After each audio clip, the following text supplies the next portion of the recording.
ये next topic है आपका ये एनवायरनमेंट एंड इकोलॉजी में। इसमें कुछ उतना ज़्यादा इंपॉर्टेंट नहीं है, हाँ सब डेफिनेशन पढ़ने से तो आपके लिए सही है। पर आप ये बायो में याद रखना, बायो एग्जाम में पूछा था। ये आपका टेरिटोरियल रीजन होता है जिसमें कैरेक्टर्स होता है sudden type of vegetable and other form of life इस जगह मिलता है। ठीक है, तो एग्जांपल इसका क्या क्या हो जाता है, डिजर्ट, ग्रासलैंड एंड फॉरेस्ट। ठीक है, तो ये टाइप में ये जाना जाता है। ठीक है, characters of sudden type of vegetable, उस जगह वही चीज़ मिलेगा और कुछ आपका प्लांट पौधा वो मिलेगा उस जगह में। तो उस जगह का एग्जाम्पल क्या होता है, डिजर्ट ये सब। वेटलैंड तो आपको पता ही है, ग्लोबल वार्मिंग के बारे में थोड़ा पढ़ लेना। ठीक है, फिर आपका ओजोन के बारे में थोड़ा पढ़ लेना, एसिड रेन के बारे में पढ़ लेना। और अभी आपका आ जाता है कुछ नेशनल पार्क, ये तो बहुत ज़्यादा इंपॉर्टेंट, ये सब एग्जाम में पढ़ाए जाते हैं। मैंने ये शायद पढ़ाया था, इसका ट्रिक भी बताया था। तो ये भी आप लोग एक बार फिर से देख लो। काजीरंगा कहाँ पर है, आसाम में है। सोनारूपा कहाँ है, आसाम का है, सोनितपुर में है। ठीक है, और ये आपका काजीरंगा आपका नौगांव और नौगांव, कार्बी आंगलॉन्ग और थोड़ा सोनितपुर का मिला के ये होता है। ठीक है, काजीरंगा। नामदम ये कहाँ है, अरुणाचल प्रदेश। ठीक है, गौतम बुद्धा कहाँ पर है, सेंचुरीज भी इंपॉर्टेंट है आपका। ठीक है, गौतम बुद्धा कहाँ पर है, बिहार में, नाम से याद आना चाहिए गौतम बुद्धा कहाँ पर हुआ था। फिर आपका है अर्च अर्चना मार सेंचुरी। ठीक है, अर्चना मार सेंचुरी कहाँ पर है, छत्तीसगढ़ में है। ठीक है, फिर आपका भेलवडोर नेशनल पार्क कहाँ पर है, गुजरात में। तो भेलवडोर से आपको बड़ोदरा याद रखना है, ऐसे बड़ोदरा याद रख से भेलवडोर याद रहेगा। कुछ कुछ का ट्रिक मैं नहीं बता रहा हूँ, अगर मेरे को समय मिला इस सब का ट्रिक मैं डालूंगा। ठीक है, आर्यन बुक वाला। वाइल्ड एस सेंचुरी ये कहाँ पर मिला जाता है, यह जाता है जो गुजरात में। फिर गिर फॉरेस्ट ये कहाँ पर, गुजरात में। फिर ढचिगम ये कहाँ पर है, ये आपका जम्मू कश्मीर है। फिर आपका जाता है बानर घाट घाट नेशनल पार्क कहाँ पर है, आपका कर्नाटक में है। फिर आपका है भादरा भादरा कहाँ पर है, कर्नाटका में है। बांदीपुर कहाँ पर है, कर्नाटका और तमिलनाडु के बीच है। ठीक है, और तुर तुग भादरा यह कहाँ पर है, कर्नाटका में। दो दो भादरा एक साथ ही है। ठीक है, एक है तुग भादरा, एक है भादरा। ठीक है, याद रखना। तुग भादरा और भादरा दोनों कर्नाटक में ही है, पर दोनों डिफरेंट सेंचुरीज है। ठीक है, नागरहोल जिसको राजीव गांधी नेशनल पार्क बोला जाता है। ठीक है, ये कहाँ पर, कर्नाटक में। पंचीमार ये कहाँ पर है, मध्य प्रदेश में। गांधी सागर सेंचुरी ये कहाँ पर है, मध्य प्रदेश में है। फिर बांधवगढ़ नेशनल पार्क ये कहाँ पर है, मध्य प्रदेश में है। फिर आपका सिंपली पाल ये कहाँ पर है, उड़ीसा में। फिर आपका घाना ये कहाँ पर है, राजस्थान में है। फिर आपका काजीरंगा छोटी कांचनजंगा ये कहाँ पर है, सिक्किम में है। फिर आपका है बेंडा ठंगाल। ठीक है, वेदांत वेदांत थंगाल बर्ड सेंचुरी कहाँ पर है, तमिलनाडु में है। फिर आपका है चंद्रप्रभा ये कहाँ पर है, उत्तर प्रदेश में है। फिर दुधवा कहाँ पर है, उत्तर प्रदेश में है। कोयम्बटूर मैं चंद्रप्रभा और दुधवा का बोला था ना, चंद्रप्रभा दूध हुआ कि नहीं, तो ऐसे याद रखना बोला था। ठीक है, और वो वाला जो भादरा बोला था, भाद्रा का मुंह बांध, मुंह से हो गया केंद्र मुख, क्योंकि पूरी खाकर वो नाटक बनता है। पूरी से हो गया आपका बांदीपुर नेशनल पार्क। ठीक है, तो इसलिए वो सब है बांदीपुर नेशनल पार्क। नाटक से हो जाए कर्नाटक, ये इस ट्रिक से मैंने बोला था। ठीक है, ये सब कर्नाटक का है इसलिए। और आपका जिम कॉर्बेट कहाँ पर है, आपका उत्तराखंड में है।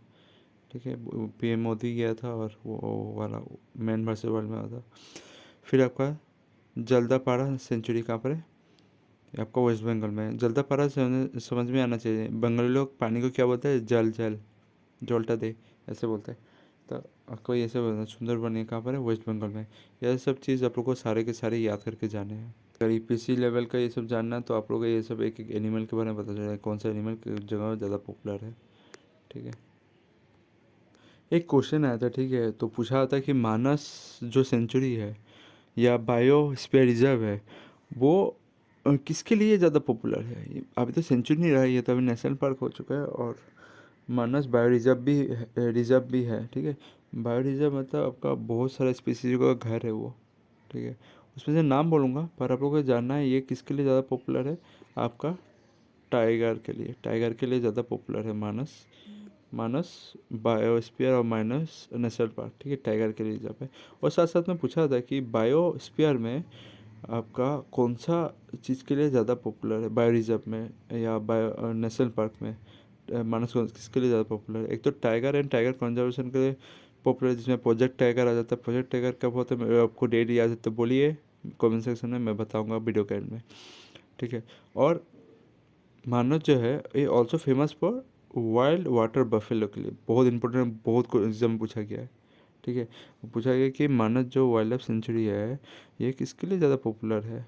अगर आपको टाइगर नहीं दिया होगा ना तो उसको वाइल्ड वाटर बफेलो के लिए पॉपुलर है, नहीं तो ज़्यादातर एग्ज़ाम में दिया जाता है टाइगर के लिए ज़्यादा पॉपुलर है, तो टाइगर मार के आना है। तो ये कुछ इंपॉर्टेंट है।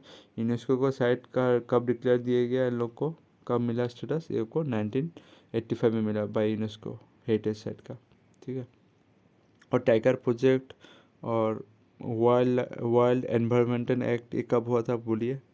देखिए तो एक डेट पूछा जाता है, मैं बताया था ना, वाइल्ड वाइल्ड लाइफ एक्ट ये कब लाया गया था आपका, सितंबर 9 को 1972 में, ठीक है, 1972। अब 72 से याद रख सकते हो पार्टीशन ऑफ शायद वो हुआ था मेघालय और असम का, शिलोंग और असम का, वो भी सोच सकते हो, ठीक है। वो वाइल्ड लाइफ एक्ट का भी डेट है। और आपको टाइगर प्रोजेक्ट कब स्टार्ट किया गया था, टाइगर प्रोजेक्ट, देखिए टाइगर प्रोजेक्ट आपका, टाइगर प्रोजेक्ट कब लॉन्च हुआ था गवर्नमेंट ऑफ इंडिया द्वारा, इनमें से डेट कौन सा है आप देखिए, 1973 में। तो वाइल्ड लाइफ एक्ट के बाद ही आपका 1 साल बाद टाइगर प्रोजेक्ट शुरू कर दिया। कहाँ से शुरू हुआ था, कौन सा नेशनल पार्क से, ये है आपका जिम कॉर्बेट नेशनल, जो कि उत्तराखंड में आता है, ठीक है। इसमें नेशनल टाइगर कंजर्वेशन अथॉरिटी बनाया गया था, ठीक है, टाइगर को बचाना। और उस समय का कौन प्राइम मिनिस्टर था आपका, इंदिरा गांधी प्राइम मिनिस्टर था, उस समय शुरू हुआ था। और 1973 आपको याद रहना चाहिए, परफेक्ट डेट है। आसाम और असम और अरुणाचल प्रदेश का पार्टीशन था, सॉरी, हाँ अरुणाचल प्रदेश का, हाँ असम और अरुणाचल प्रदेश, शिलोंग तो उसके बाद ही हुआ था शायद। तो अभी देख लेते हैं, चलिए कोई बात नहीं। तो ये देख सकते हैं कब असम को कार्व आउट किया गया था, ठीक है। ये आपका कार्व आउट किया गया था मेघालय को, कब किया गया था, डेट आपको याद रखना है। देखिए 1972 में कार्व आउट कर लिया गया था। 1970 में क्या हुआ था, 1970 में मेघालय को ऑटोनोमस बॉडी दे दिया गया था, पर कार्व आउट नहीं किया था। तो 1972 में जाके मेघालय को कार्व आउट कर लिया गया। तो ये कुछ इंपॉर्टेंट पॉइंट है, ठीक है। 1970 को followed by the creation of Mizoram, कब हुआ था, मिजोरम का भी हुआ था 1972 में, and later become the state. आपका कब दिया गया आपको, 1986 को मिजोरम को, ठीक है। मेघालय, इसमें आप पूरा पढ़ सकते हो जो मैंने बताया था। Meghalaya create as a self governing autonomous state within the Assam, कब दिया था, 97, ऑटोनोमस रीजन दे दिया गया था। पर उसको फुल पेज स्टेट देने में आपको लगा था समय कितना, 1972 को, ठीक है, 1972 को लगा था।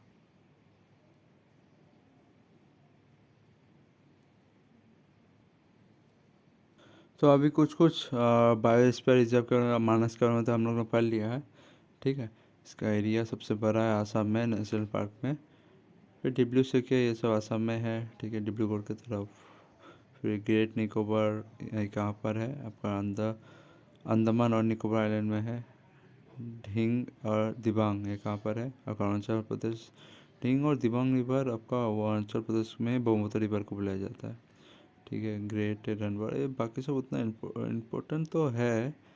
और आपका नोकरेक जान सकते हैं, सिमलीपाल जान सकते हैं, कंचनजंगा भी जान सकते हैं बायोस्फीयर रिजर्व पे। हाँ नीलगिरी सबसे इम्पोर्टेंट है, नीलगिरी के बारे में, ठीक है। पूछा था कि नीलगिरी को कब यूनेस्को का साइट का दरवाज़ा दिया गया, बोर्ड एग्जाम में मिला था मेरे को क्वेश्चन, तो आपको याद रखना चाहिए 1986 को, ठीक है, 1986। और नीलगिरी जो बायो रिजर्व है उसके अंदर बहुत सारे नेशनल पार्क है, अगर पढ़ना चाहोगे तो मैं एक बार आपको दिखा देता हूँ, ठीक है, उसके बाद मैं जाता हूँ।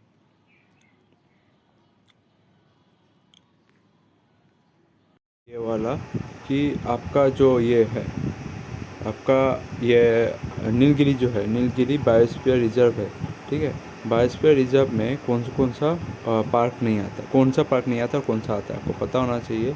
आपका ये पार्क बस नहीं आता है, एरा भिकलम, ठीक है। बाकी सब ये आता है, Mudumalai national park, silent national park, Nagarhole जो राजीव गांधी नेशनल पार्क है, ये सब आता है।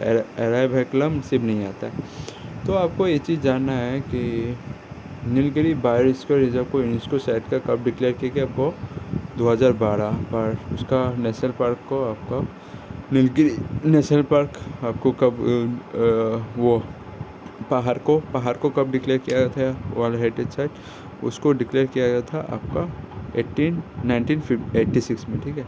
और आप लोग जैसे देख सकते हैं ये सब नेशनल पार्क उसके अंदर है, बांदीपुर, नागरहोल, मुकरिती, ठीक है, साइलेंट वैली, मधुमलाई, ये सब उसके अंदर रह जाता है। कभी एग्ज़ाम में यूपीएससी लेवल का ये सब पूछा जाता है, ठीक है। तो कुछ इम्पोर्टेंट पॉइंट है। और आपका नील थार इज ए की कन्वर्जन स्पीसीज, उधर एक स्पीसीज मिलता है जिसका नाम है नीलगिरी थार, ठीक है। थार वाला गाड़ी का नाम ही दे दिया, चलो ठीक, कोई बात नहीं।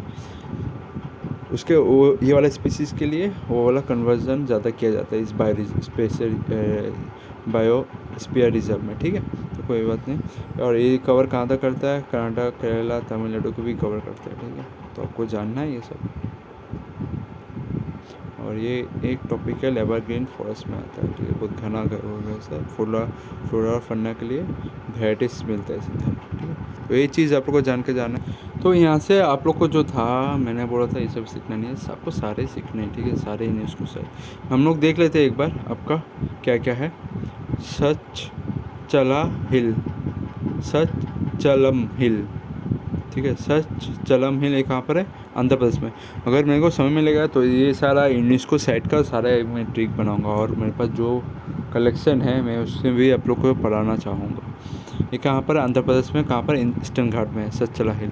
बहुत इंपॉर्टेंट है, सारे आपको देखने हैं। फिर आपका ग्रेट निकोबार मैंने बताया था, जैसे ये कहाँ पर है, अंडमान और निकोबार आइलैंड में, ये एक आइलैंड है, ठीक है। और दिहांग और दिबांग आपको बताना चाहिए, ये अरुणाचल प्रदेश में। फिर आपका ग्रेट रन ऑफ कच्छ कहाँ पर है, गुजरात पे है, एक डिजर्ट है। सारे के सारे इंपॉर्टेंट है, एक भी छोड़ कर मत जाना। कोल्ड डिजर्ट या कहाँ पर है पूछा था, हिमाचल प्रदेश में, ठीक है। कोल्ड डिजर्ट कहाँ पर है, आपको हॉट डिजर्ट तो पता ही है, राजस्थान, थार, ये सब बोल दूँगा, क्योंकि आपको कोल्ड डिजर्ट पता नहीं है कहाँ पर है। आपको हिमाचल प्रदेश का ठंडा एरिया है, पहाड़ एरिया है, हिमाचल पहाड़ के सामने, माउंट एवरेस्ट के सामने बसा हुआ है। नेक्स्ट आपका क्या आता है, नेक्स्ट आपका जैसे देख सकते हैं अगस्थिया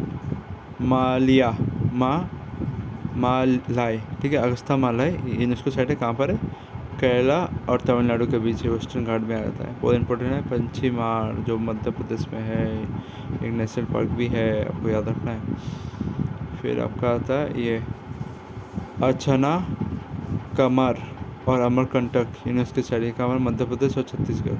अछना कमर ये सब बहुत इंपॉर्टेंट है, और कौन सा रेंज में आता है आपको याद रखना है, मियाँ काला रेंज, ये बहुत इंपॉर्टेंट है, ठीक है। इसको ट्रिक से भी सीखना पड़ेगा। ये आपको मैं बस अभी फ़िलहाल के लिए दिखा दे रहा हूँ, थोड़ा जल्दी है, जल्दी के लिए, पर मैं ज़रूर इसका ट्रिक बनाऊंगा, आपको याद रखना ज़रूर, बहुत इंपॉर्टेंट है। 5 स्टार मान लो इसको, 5 स्टार, ठीक है। फिर नोकरेक आपको पता है मेघालय में, सिमलीपाल ये कहाँ पर है, उड़ीसा में है। काजीरंगा पता होना चाहिए, सिक्किम में है, ठीक है। और फिर नीलगिरी तो पता ही होना चाहिए, अभी पढ़ा है, तमिलनाडु, केरला। और गल्फ और मन्नार यूनेस्को साइट है, कहाँ पर है, आपका इंडिया का साउथर्न मोस्ट साइड में, तमिलनाडु के नीचे। मैं मैप में दिखाऊंगा ज़रूर। और रुकिए, उसको पूछा था कब इसको यूनेस्को साइट घोषित किया गया। देखिए, जैसा कि मैंने बोला था, गल्फ ऑफ मन्नार एक बायोस्फीयर रिजर्व है, उसको कब डिसाइड किया गया, 1989 को, ठीक है। सिर्फ आपका उससे 3 साल बाद, किससे, अभी जो हमने नीलगिरी पढ़ा था उससे 3 साल बाद। नीलगिरी का हुआ था 86 में हुआ था लास्ट में, ठीक है। तो ये वाला आपको जानना है, गल्फ ऑफ मन्नार, ठीक है।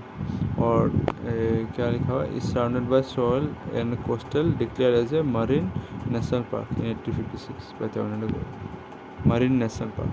Gulf of Mannar. तो ये चीज़ आप लोग को याद रखना है। और जैसे कि जैसे गल्फ ऑफ मन्नार कहाँ पर है, तमिलनाडु में है और कोस्ट के सामने है, ठीक है, तमिलनाडु के सामने मैंने बोला था।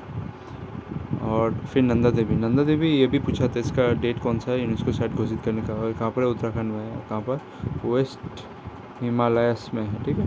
तो ये आप देख लेते हैं कौन सा साइट नंदा देवी देश से कब डिक्लेयर किया गया आपका 1988 में। सर 1988 में मैंने उसको शायद देखा था, किसको देखा नहीं था, गोपीनाथ बौद्धलॉय उसको वो संभालते हुए पाया गया था शायद, या हल्दी छारा भदन काय को अवार्ड मिला था। कोई बात नहीं, ये पूरे उतना इम्पोर्टेंट नहीं है। तभी भी मैं ये असम हिस्ट्री का रिलेटेड थोड़ा पर याद आ रहा था, तो इसलिए मैंने ये वाला डेट बोल दिया था। कोई बात नहीं, आपको सारा चीज़ याद करना है। अगर असम के स्टूडेंट हैं कोई बात नहीं, आपको ये इग्नोर मार सकते हैं। तो ये 1988 में इसको डिक्लेयर किया गया था, ठीक है, यूनेस्को साइट में। और इंडिया का पहला ऐसा नेशनल पार्क जिसको यूनेस्को वर्ल्ड हेरिटेज साइट घोषित किया गया था, इंडिया का काजीरंगा था, याद रखना, 75 में, 1975। नेक्स्ट क्या आता है आपका सुंदरबन, ठीक है। सुंदरबन जो है, सुंदरबन ये वेस्ट बंगाल में है और ये कहाँ पर है, गंगटिक डेल्टा आपको तो पता होना चाहिए, मैंने पढ़ाया था। मतलब रिवर का दो साइड फ्लो के चला जाता है, बीच में ग्लैंड बच जाता है, वो डेल्टा के बीच है आपका सुंदरबन को कब आपका यूनेस्को साइट घोषित किया गया था, ये क्वेश्चन दे सकते हो। तो सुंदरबन को कब डिक्लेयर किया गया था, आपको पता होना चाहिए कब किया गया था, 1987, उससे एक साल पहले। किससे एक साल पहले, आपका मैंने अभी क्या पढ़ा था, नंदा देवी से एक साल पहले, ठीक है।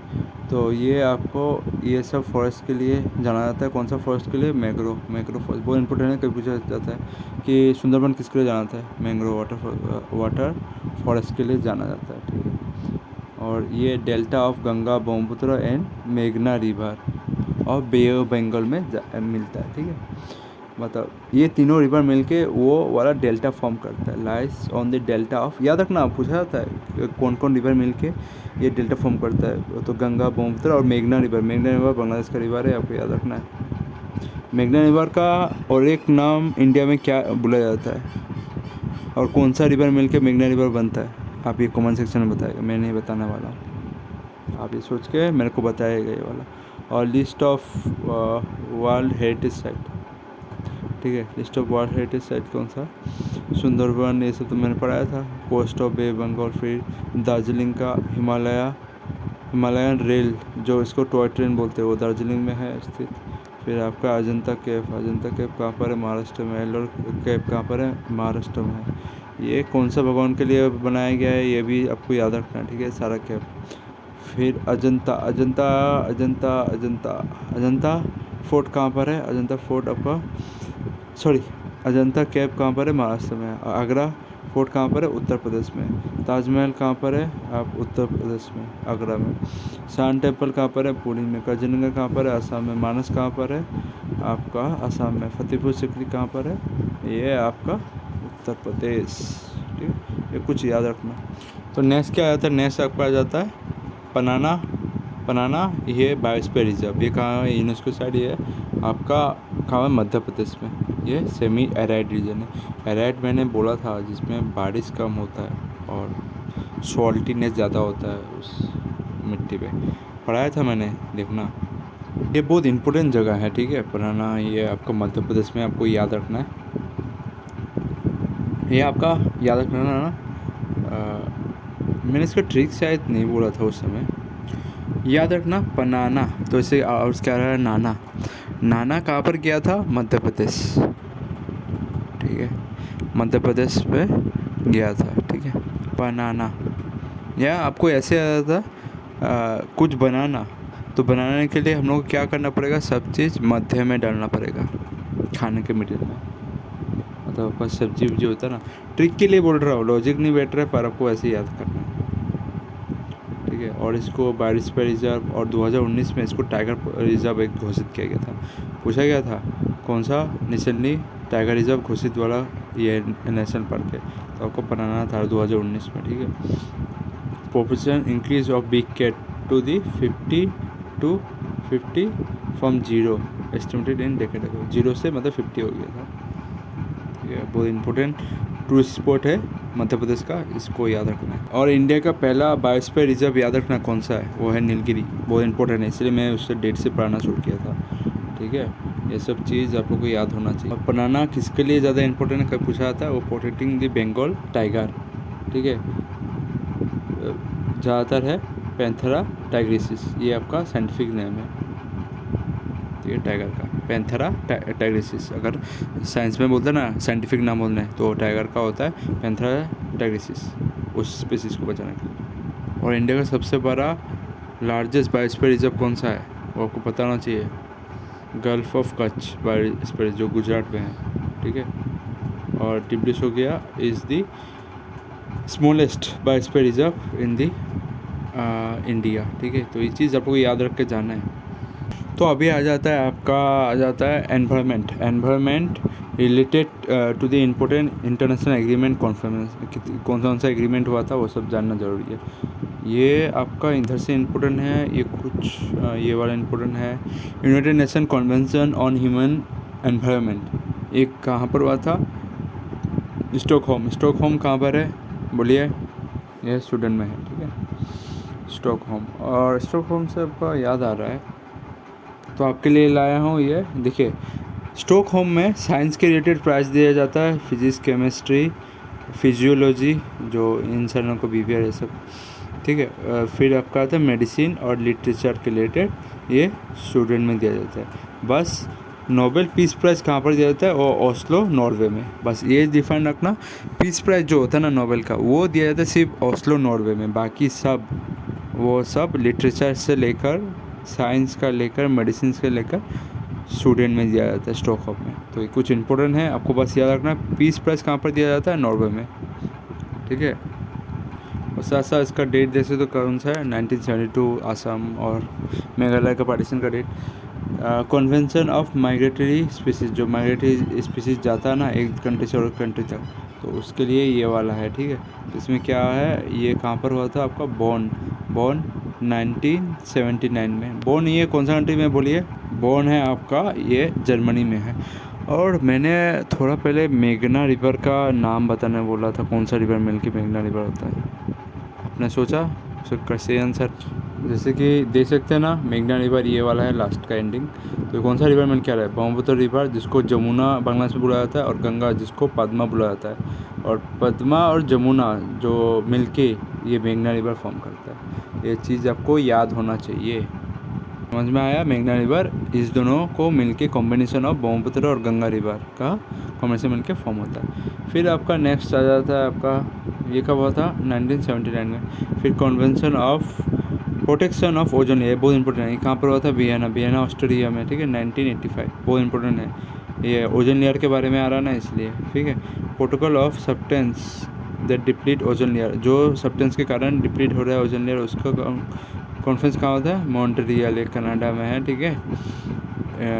इसका और एक था कनाडा का, मैं बोलता हूँ उसके बारे में, ठीक है। कनाडा का आपका ओजोन के रिलेटेड प्रोटोकॉल है। तो आप लोग को याद रखना है, जो क्योटो प्रोटोकॉल था, ये प्रोटोकॉल किसके रिलेटेड था, यही हमको याद आ रहा था। क्योटो प्रोटोकॉल आपका क्लाइमेट चेंज से रिलेटेड था, ठीक है, क्लाइमेट चेंज से रिलेटेड था। तो आप ये देख सकते हैं, क्योटो इज़ ए क्या है, Kyoto protocol is a international treaty which extend in 1992 United nation framework के अंदर, कन्वेंशन ऑफ क्लाइमेट चेंज, ठीक है। यूनाइटेड नेशन ये फुल फॉर्म है, ठीक है, United nation framework of climate change के ऊपर ये फ्रेमवर्क दिया गया पूरा, मतलब ढांचा दिया गया है, that commit state parties to reduce the green house gas emission, ठीक है, ग्रीन हाउस गैस एमिशन के लिए कमाने के लिए दिया गया। तो पूछ लिया जाएगा जो आपका क्योटो प्रोटोकॉल है वो किसके रिलेटेड है, कभी कभी ये पूछ लिया जाता है, ग्रीन हाउस के रिलेटेड है, ये कभी कभी देखने को मिलेगा, ठीक है, एग्ज़ाम में। और एग्ज़ाम में जो मैं अभी पढ़ा है ना, स्टॉकहोम, बॉन, वियना, उसका क्वेश्चन कैसे आएगा आपको पता है, उसका क्वेश्चन ऐसे आने वाला है एग्ज़ाम में, ऐसा बोल दिया जाएगा कि Vienna convention is related to which, ऐसे बोल दिया जाएगा। आपको वो देखने को नहीं मिलेगा कि वियना में मैंने क्या बोला था, conservation of convention on for the production of ozone layer, ये वाला देखने को नहीं मिलेगा, ये जो सेंटेंस जो था, ठीक है, वो सेंटेंस देखने को नहीं मिला। आपको बोलेगा वियना कन्वेंशन किसके रिलेटेड है, direct protection of ozone layer के रिलेटेड है। तो ये आपको समझ में आना चाहिए, ऐसे आएगा एग्जाम में। और इसमें क्या होता है, क्लोरोफ्लोरोकार्बन कमाने के लिए, रिड्यूस करने के लिए उसके ऊपर ज़्यादा फोकस दिया गया था। देख सकते हैं ना, ये आपको जो एग्ज़ाम में आएगा, एग्ज़ाम में ऐसे नहीं आने वाला है। एग्ज़ाम में ये लिखाएगा वियना कन्वेंशन किसके रिलेटेड है, तो आपको लिखना पड़ेगा convention of protection of ozone layer. फिर आपका मॉन्ट्रियल प्रोटोकॉल किसके रिलेटेड है, बोला जाएगा डिप्लीशन ऑफ ओजोन लेयर, ऐसे लिखना है। डिप्लीट जो हो रहा है ओजोन लेयर उसके रिलेटेड है। दोनों में डिफरेंस है, एक तो वियना है ओजोन लेयर का रिलेटेड है, ओजोन लेयर के रिलेटेड, जिसमें आपको क्लोरोफ्लोरोकार्बन के ऊपर ज़्यादा ध्यान दिया गया था। और मॉन्ट्रियल प्रोटोकॉल में डिप्लीट क्यों हो रहा है ओजोन लेयर, उसके ऊपर ज़्यादा ध्यान दिया गया था। फिर आपका बोन्स बोल देगा, बोन्स कन्वेंशन किसके रिलेटेड है, माइनॉरिटी स्पीसीज के लिए। फिर स्टॉकहोम कन्वेंशन किसके रिलेटेड है, ऐसा पूछा जाएगा, United convention of human environment के ऊपर है, ठीक है। फिर आपका नेक्स्ट क्या आता है, नेक्स्ट आपका आता है बासेल कन्वेंशन किसके ऊपर रिलेटेड है, convention of trans boundary movement of hazardous waste, जो एक बाउंड्री से और एक बाउंड्री तक मूवमेंट करता है, जो बेकार का वेस्ट होता है, गंदा पानी या जो आपका कॉन्टामिनेटेड पानी होता है या कॉन्टामिनेटेड कुछ भी चीज़ हो यार हो, एक बाउंड्री से और एक बाउंड्री जाने में, उसका कन्वेंशन कहाँ पर किया गया था, आपका बसल, ठीक है, बसल में किया गया था। ये बसल कहाँ पर है, तो बसल है आपका थाईलैंड में, आपको पता होना चाहिए, ठीक है, थाईलैंड में है। नेक्स्ट आपका आता है रियो डी जेनेरियो कन्वेंशन, ये कहाँ पर हुआ था, ये आपका ब्राज़ील में हुआ था 1992 में। और ये किसके रिलेटेड है, आपको देख सकते हैं, United nation convention of environment and development, environment और डेवलपमेंट, एनवायरनमेंट का और डेवलपमेंट कैसे होगा एनवायरनमेंट के साथ रखते हुए, ठीक है, ये आपका रियो डी जेनेरियो में हुआ था, ठीक है। नेक्स्ट आपका क्या देख सकते हैं, नेक्स्ट आपको देख सकते हो रोटान डैम, ठीक है, रोटा डैम, ये कब हुआ था, 1998 में हुआ था। ये आपका कन्वेंशन किसके रिलेटेड है, ये आपका है पायर इन्फॉर्म्ड कंसेंट, ठीक है, जो मतलब कुछ चीज़ करने से पहले उस कंट्री को बोलना पड़ेगा, उसके लिए ये वाला रोटान डैम वाला कन्वेंशन हुआ था। और रोटरडैम डैम ये कहाँ पर है, कौन सी जगह में, ये नेदरलैंड में है, ये याद रखना है। फिर आपका आता है, फिर जगह आता है Rio de Janeiro convention in 2012, ये कहाँ पर हुआ था, ये आपका ब्राज़ील में हुआ था। और ये किसके रिलेटेड है, सस्टेनेबल डेवलपमेंट, मतलब जो रिसर्च है हम लोग के पास जो रिसर्च है फ़िलहाल, रिसोर्सेस, वो सबको रखते हुए अपने फ्यूचर के लिए बचाते हुए उसको सही से इस्तेमाल करते हुए हम लोग कैसे आगे बढ़े, ठीक है, उसको हम लोग सस्टेनेबल डेवलपमेंट में रखते हैं, ठीक है। ये सस्टेनेबल डेवलपमेंट ऊपर ये था, ठीक है।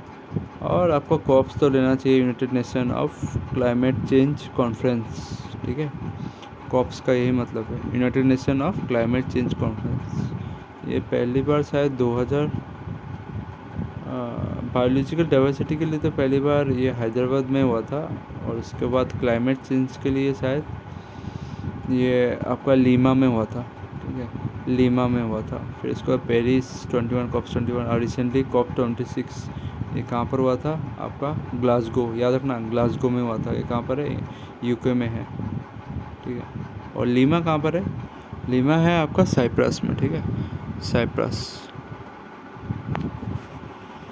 इसमें से इतने कुछ इम्पोर्टेंट था, ठीक है। और मैड्रिड कॉन्फ्रेंस भी जान सकते हो, ये कहाँ पर हुआ था, मैड्रिड कॉन्फ्रेंस, ये आपका स्पेन में हुआ था। और ये किसके रिलेटेड है, ये आपका क्लाइमेट चेंज के रिलेटेड ही हुआ था, ठीक है। कुछ नहीं, आपको कॉप्स 26 याद रखना है, 26 रिसेंटली 26 वाले हुआ था, ग्लासगो में हुआ था, ठीक है, हर साल ही होता है, आपको ये सब याद रखना है। फिर आपका ये सब wild life conservation in India, कौन सा ईयर में ये प्रोजेक्ट लाया गया था, तो प्रोजेक्ट आपका जैसे गिर देख सकते हो, प्रोजेक्ट गिर जो इम्पोर्टेंट है मैं पहले बता देता हूँ, फिर तो आप सारे तो याद रखने से आपके लिए तो अच्छा ही है। इम्पोर्टेंट मैं बताता हूँ, गिर कब हुआ था, 1972 में, ठीक है, जो टाइगर प्रोजेक्ट ये सब लॉन्च हो रहा था, ठीक है। और काजीरंगा में शायद 2006 में हुआ था, ये वाला टाइगर प्रोजेक्ट लाया गया था। टाइगर प्रोजेक्ट फिर कब लाया गया, आपका 1973, ये याद रखना। गिर प्रोजेक्ट जो था वो 1972 में लाया गया था। उसके बाद 1973 में टाइगर प्रोजेक्ट लाया था, इंदिरा गांधी के समय में, थोड़ी देर पहले ही पढ़ाया था। फिर आपका क्या होता है एलिफेंट प्रोजेक्ट। एलिफेंट प्रोजेक्ट है या नहीं, हाँ है।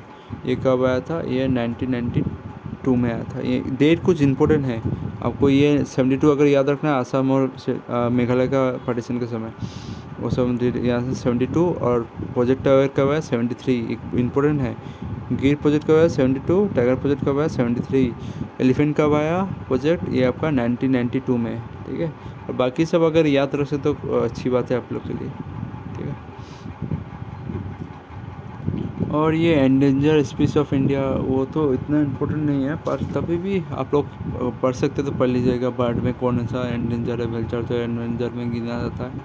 फिर क्रेन, साइबेरियन क्रेन जो होता है वो डक के टाइप का, और जो पानी में देखने में मिलता है साइबेरियन क्रेन, ठीक है। फिर मैमल्स में देख सकते हैं, स्क्वायरल नहीं है ज़्यादा, पंडा नहीं है, रेड पंडा मिलता था, ठीक है। इंडिया का है ये सारा, ठीक है। वन हॉर्न राइनो भी ये आपका मैमल में आता है, ठीक है। मैमल और उसका डिफरेंस बताना चाहिए, 4 हार्ट का चैम्बर होता है, 3 हार्ट का चैम्बर होता है। बर्ड में कितना होता है बोलिए, बर्ड में आपका 2 हार्ट चैम्बर होता है, ठीक है। और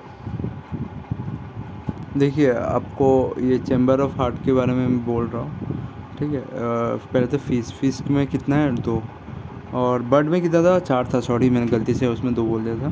बर्ड और मैमल में 4 चैम्बर पाया जाता है, ठीक है। 2 आर्टरीज, 2 वेंट्रिकल जो ब्लड का सर्कुलेशन करता है, ये आर्टरिया, और 2 वेंट्रिकल। आर्टरिया और वेंट्रिकल में आप लोगों को पता है जिसमें प्योर खून कौन सा लेके जाता है, तो आपको पता होना चाहिए। रेप्टाइल में कितना होता है, 3 होता है, एग्जाम में कोई पूछा था, ठीक है। Chamber of heart, one atrium, ये फिश हैव 2 चैम्बर, 1 आर्टरियम और 1 वेंट्रिकल। आर्टरियम कभी भी एग्जाम में पूछा जाता है कि इनमें से कौन सा प्योर ब्लड लेता है। एक तो आर्टरीज और वेन तो अलग है, ठीक है। आर्टरीज और वेन जो है वो पूरा ह्यूमन का सिस्टम में है, मतलब पेट से लेकर सिर तक है। उसमें से आर्टरीज प्योर ब्लड लेता है, वेन इम्प्योर ब्लड लेता है। पर हार्ट के रिलेटेड में पूछा जाता है, अगर हार्ट में कौन सा वो मतलब पाइप है और कौन सा वैसा वेसल है जो आपका प्योर ब्लड लेता है, तो आपको याद रखना है वो है आर्टरियम और वेंट्रिकल। और ह्यूमन का बोलूँगा तो ह्यूमन का लेफ़्ट आर्टरियम और लेफ़्ट वेंट्रिकल रहता है, ठीक है। लेफ़्ट आर्टरियम यही मतलब एक्सप्लेन देखने को मिलेगा, वार्ड देखने को मिलेगा। लेफ़्ट बस उसमें ह्यूमन में हो जाएगा लेफ़्ट आर्टरियम और लेफ़्ट वेंट्रिकल, तो याद रखना। और रेप्टाइल में 3 चैम्बर, ठीक है। और 3 चैम्बर है जिसका नाम है 2 आर्टरियम और 1 ए वेंट्रिकल। इतना आर्टरियम जानने की जरूरत नहीं है, बस जाना 3 चैम्बर। क्रोकोडाइल में कितना होता है 1, क्रोकोडाइल में क्या होता है, ये रेप्टाइल है ना, रेप्टाइल में मैंने पढ़ा दिया था। एम्फीबियन और रेप्टाइल में कितना होता है 3 चैम्बर होता है, ठीक है। बस क्रोकोडाइल में क्या होता है 1 एक्सेप्शन रहता है जिसमें 4 चैम्बर रहता है। वो क्रोकोडाइल भी एम्फीबियन है ना, पर क्रोकोडाइल में क्या होता है आपका 4 चैम्बर रह जाता है। और जो आपका ये बर्ड में होता है ना, बर्ड और मैमल में 4 होता है, ये आपको याद रखना है। मैं इसको आपको डायग्राम से समझा देता हूँ, नीचे से क्या होता है आपका ऐसे समझ सकते हैं। ये आपका फिश, उसको एम्फीबियन, उसके बाद रेप्टाइल, उसका होता है मैमल और बर्ड, ठीक है। तो आपको याद रखना फिश में कितना है 2 है, एम्फीबियन में कितना है 3 है, रेप्टाइल में भी 3 है, पर इसमें स्पेशल केस है क्रोकोडाइल का 4 है, ठीक है। क्रोकोडाइल का 4 है, ठीक है। क्रोकोडाइल का 4 है।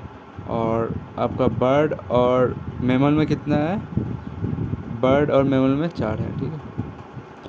और एक चीज़ पूछा जाता है, कौन सा ऐसा स्पीसीज है जिसमें मल्टीपल ये हार्ट मिलता है। आपको याद रखना, आर्थवन उसमें एक एग्जांपल है। और 13 हार्ट, कॉकरोच का कितना हार्ट रहता है, ऑल ओवर 13 हार्ट रहता है, ठीक है। 13 ये देख सकते हैं, ये कुछ एनिमल जिसमें मल्टीपल हार्ट मिलता है, ठीक है। आपका अर्थवर्म, टर्टल फिश, इसे पूछा नहीं जाएगा। ऑक्टोपस का भी जान सकते हो, ठीक है, मल्टीपल हार्ट है, ठीक है। और अर्थवर्म का भी है, ठीक है। और आप ये जान सकते हो कि हुच animal has the 13 heart chamber, कौन सा है, कॉकरोच, बहुत इंपॉर्टेंट है। कॉकरोच में है, ठीक है। और आपको फिश में से एक एक्सेप्शन है। फिश में से एक एक्सेप्शन है। क्या एक्सेप्शन है कि डॉल्फिन जो है वो उसका 4 हार्ट चैम्बर है, ये एक्सेप्शन में गिना जाता है, ठीक है। एक्सेप्शन ऑफ फिश, उसमें 4, एक तो आपका क्रोकोडाइल हो गया और डॉल्फिन हो गया जो कि एक्सेप्शन है रेप्टाइल और फिश में से, ठीक है। जो 4 हार्ट चैम्बर है याद रखना, और कॉकरोच में 13 है। ये क्वेश्चन देख सकते हैं ना, जो आप मैंने बोला था हार्ट में, ह्यूमन का हार्ट में कौन सा कैरी करता है प्योर ब्लड, वो आपका लेफ्ट वेंट्रिकल और लेफ्ट ओरी सेल, ठीक है, यूरी सेल, ये आपको याद रखना। तो ये सब चीज़ आप लोग जान सकते हैं क्या क्या है। एशियाटिक लायन भी ख़त्म होते जा रहा है मैमल में। पेगुम हॉन्ग जो कि काजीरंगा में ज़्यादा पाया जाता है, ये भी कम है इंडिया में। स्नो लेपर्ड ये भी कम है, पूछा गया था, ठीक है, स्नो लेपर्ड के बारे में। एंडेंजर स्पीसीज एक यूएन का एक लिस्ट है एंडेंजर स्पीसीज के रिलेटेड, मैं इसको बोलता हूँ उसके रिलेटेड के। रेप्टाइल में देख सकते हैं ये सब है, ठीक है, टर्टल उटल, हॉक्सीबल टर्टल जो उड़ीसा में एक तट पे पाया था ना टर्टल, रिसेंटली न्यूज़ में था। और एम्फीबियन में क्या होता है, फ्लाइंग फॉग और टाइगर टोड। टाइगर टोड मतलब फिश तरह का ही रहता है ज़्यादातर,